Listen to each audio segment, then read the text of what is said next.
नमस्कार दोस्तों, आप सभी पर माँ का आशीर्वाद और बजरंगबली की कृपा सदैव बनी रहे।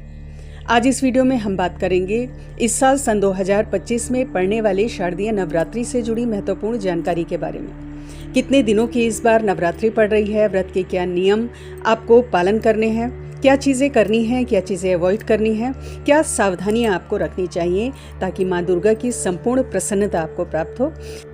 इस साल सन 2025 में शारदीय नवरात्रि सोमवार 22 सितंबर से प्रारंभ है, जो 1 अक्टूबर बुधवार तक रहेगी। और विशेष बात जो इस नवरात्रि को बहुत खास बना रही है कि इस दिन नवरात्रि 10 दिन की है, क्योंकि तृतीय तिथि इस बार बढ़कर आ रही है, 2 दिन पड़ रही है। देखिए 22 सितंबर प्रतिपदा तिथि है, प्रथम दिन है। इस दिन घट स्थापना, चौकी की स्थापना होगी। माँ शैलपुत्री की इस दिन पूजा होगी। 23 तारीख माँ ब्रह्मचारिणी की पूजा होगी, द्वितीय तिथि है।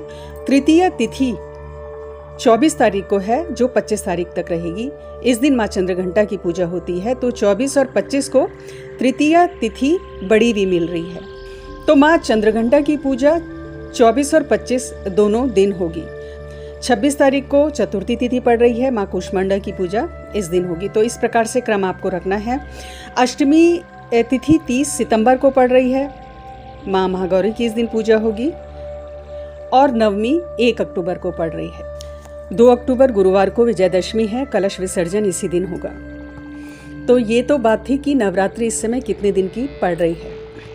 तो ये जो पहला पॉइंट था, ये बहुत से उन लोगों के प्रश्नों का उत्तर था जिन्होंने ये प्रश्न पूछा था कि नवरात्रि इस समय 10 दिन की है, तो किस तरह से माँ की पूजा का क्रम होगा, कौन सी तिथि बड़ी हुई है। अब आते हैं दूसरे पॉइंट पे। कई लोगों ने पूछा है क्या श्राद्ध पक्ष में पूजा का सामान, नवरात्रि पूजा का सामान आदि खरीद लें, माँ की मूर्ति आदि खरीद लें, कैसे खरीदें। तो आप श्राद्ध पक्ष में नवरात्रि का सामान, जैसे माँ के श्रृंगार का सामान है, माँ को सजाने के वस्त्राभूषण आदि हैं, पूजा की सामग्री आदि है, यानी मूर्ति आदि भी आप इस दिन खरीद सकते हैं। क्योंकि सर्वपितृ अमावस्या के तुरंत अगले दिन नवरात्रि प्रतिपदा पड़ रही है, फिर आपके पास सामान खरीदने के लिए समय नहीं होगा और पहले से सामान की व्यवस्था जरूरी है। तो बिल्कुल किसी वहम में नहीं पड़े और श्राद्ध में ये सारा सामान माँ का खरीद सकते हैं नवरात्रि से संबंधित। तीसरा प्रश्न आप में से कई लोगों ने पूछा है कि नवरात्रि में कलश स्थापना नहीं कर रहे हैं, अखंड ज्योत नहीं जला रहे हैं, तो क्या व्रत ले सकते हैं। तो यदि आप कलश स्थापना नहीं कर रहे हैं, अखंड ज्योत नहीं जला रहे हैं, तो भी व्रत ले सकते हैं। जरूरी नहीं कि आप कलश स्थापना करें या अखंड ज्योत जलाएं तभी आपको व्रत लेना है। तो वो सभी लोग व्रत ले सकते हैं जो अखंड ज्योत नहीं जला रहे हैं, कलश स्थापना किसी कारणवश नहीं कर रहे हैं। अब अगला प्रश्न जो कई लोगों ने पूछा है व्रत के संबंध में कि व्रत कितने दिनों का उत्तम होता है। तो देखिए शास्त्रों में इसका पूरा विधान है। आप चाहें तो पूरे 9 दिन के व्रत ले सकते हैं, आप 5 दिन के व्रत ले सकते हैं, यानी पंचमी से नवमी तक का। आप 3 दिन का व्रत ले सकते हैं, त्रिरात्रि, सप्तमी, अष्टमी और नवमी, और 2 रात्रि यानी 2 दिन और रात्रि मिलाकर आप व्रत ले सकते हैं, अष्टमी और नवमी का व्रत ले सकते हैं। इसके अलावा कुछ घरों में अपनी परंपरा है, तो अष्टमी का व्रत लेके कई लोग नवमी को कन्या पूजते हैं और उद्यापन करते हैं। तो इस प्रकार भी आप कर सकते हैं। एक विशेष चीज़ जो आपको ध्यान रखनी है कि व्रत में आहार का आपको ध्यान रखना है। सबसे पहले तो आपको व्रत का संकल्प लेना चाहिए। सुबह स्नान आदि करके सर्वप्रथम आप जब तैयार हो जाते हैं पूजा के लिए, तो सर्वप्रथम आपको व्रत का संकल्प लेना है। और संकल्प किस चीज़ का लेना है कि आपको कितने दिन का व्रत रखना है, ये आपको माँ को बताना है। तो आप 9 दिन का व्रत रख रहे हैं, 5 दिन का, 3 दिन का, 2 दिन का, तो जिस प्रकार से आप करना चाह रहे हैं वो माँ को संकल्प में जरूर बताना है। दूसरी चीज़, नवरात्रि के व्रत में अनाज का सेवन नहीं करना है, फलाहार पे रहें तो अति उत्तम है। और फलाहार 2 समय लें, एक तो सुबह पूजा के बाद यानी 10-11 बजे के करीब, और एक शाम को किसी भी समय आप फलाहार लें, यानी फलाहार भी ज़्यादा नहीं लें। क्योंकि व्रत का तात्पर्य ही यही है कि अपनी इंद्रियों को नियंत्रित करते हुए माँ की पूजा ध्यान में आप समय बिताएं। कई लोग जो सिर्फ फलाहार पर नहीं रह सकते हैं, जिनकी शरीर की आवश्यकता इस प्रकार की है कि उन्हें अनाज ग्रहण करना है, तो वो एक समय का भोजन करेंगे, शाम की पूजा के बाद एक समय का भोजन करेंगे। उसमें वो सेंधा नमक का प्रयोग कर सकते हैं। देखिए जो फलाहार में है वो कुट्टू का आटा, समा के चावल, सिंघाड़े के आटे का प्रयोग करें। जो एक समय अनाज ले रहे हैं वो सेंधा नमक का प्रयोग करें, नॉर्मल नमक आपको नहीं लेना है। लेकिन गर्भवती महिलाएं हैं, जैसे बीमार लोग हैं, तो वो व्रत ना रखें। बिना व्रत के भी माँ की पूजा आराधना आप करते हैं तो उतनी ही प्रसन्नता और आशीर्वाद माँ का आपको प्राप्त होगा। कई लोगों का प्रश्न है कि हर साल अखंड ज्योत जलाते हैं, कलश स्थापना करते हैं, व्रत लेते हैं, लेकिन अगर कभी ना कर पाएँ किसी नवरात्रि में तो क्या कोई दोष लगता है? तो इसमें कोई दोष नहीं लगता।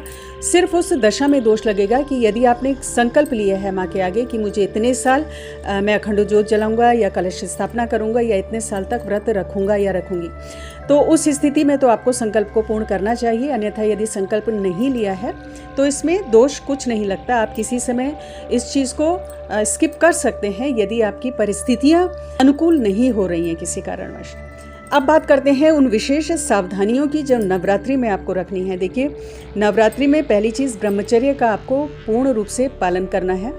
नवरात्रि में बाल नाखून आदि नहीं काटे। विशेषकर जिन लोगों ने 9 दिन के व्रत का संकल्प लिया है उन लोगों को तो पूरे 9 दिन तक बाल और नाखून आदि नहीं काटने हैं। जिन्होंने व्रत का संकल्प नहीं लिया है वे लोग यदि बहुत आवश्यकता है तो वो बाल काट सकते हैं, नाखून काट सकते हैं, अन्यथा इसको अवॉइड करें तो अति उत्तम है। इसके अलावा दिन के समय आपको सोना नहीं है। जो भी आप सुबह मंत्र जाप पूजा पाठ आदि कर रहे हैं तो जो भी मंत्र आपने उठाया है उसका मानसिक जप करते रहें, कम बोलें, शांत रहें। और जो भी आपके दरवाजे पे कोई आ रहा है, कोई साधु या संत आ रहा है, उसका उचित रूप से सत्कार करें। कोई किसी को सहायता की ज़रूरत है तो उसको मदद करें, उसकी सहायता करें। ये भी प्रश्न है कि क्या चाय कॉफ़ी ले सकते हैं नवरात्रि में, तो आप कोशिश करें कि इस चीज़ को भी अवॉइड करें कि बार बार चाय पीना या कॉफ़ी पीना।